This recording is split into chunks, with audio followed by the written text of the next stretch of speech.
Late at night, the office building was eerily quiet.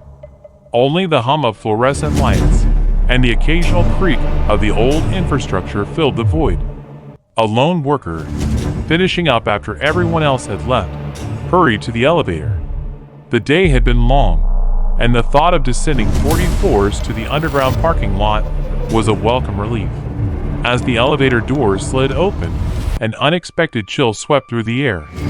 The cabin was empty, save for a single button on the control panel. A button that simply read B3. Odd, the worker thought.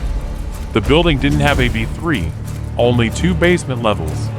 Brushing it off as a maintenance error, they pressed the button for the ground floor. The elevator began its descent, moving slower than usual.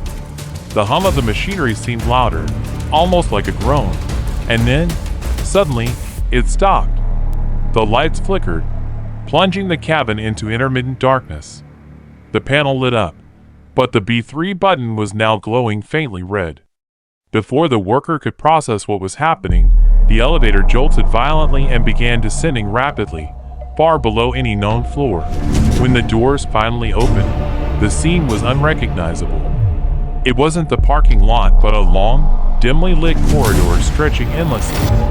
The walls were covered in a grimy, black residue, and the air smelled damp and metallic, like rust and decay. Against better judgment, the workers stepped out, calling for help, but their voice echoed back unnaturally, almost mocking. The corridor seemed alive. Shadows moved without a source, and whispers crept from unseen corners.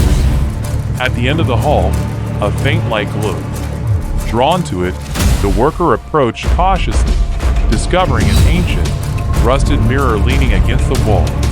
The reflection was wrong.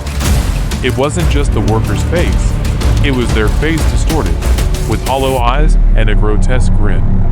Then, the reflection moved on its own, raising a hand to point directly behind them.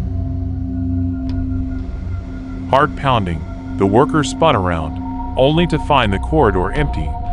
But when they looked back at the mirror, the reflection had stepped out. It grinned and whispered, "You've been chosen." Before the worker could scream, the doppelganger lunged forward, dragging them into the mirror. The next day, the elevator worked as if nothing had happened. Co-workers noticed nothing strange, except that the workers seemed different. Their eyes were darker, their smile unnaturally wide. As weeks passed, others in the building began to disappear one by one, all last seen stepping into that same elevator. The building remains operational, but few dare stay after dark.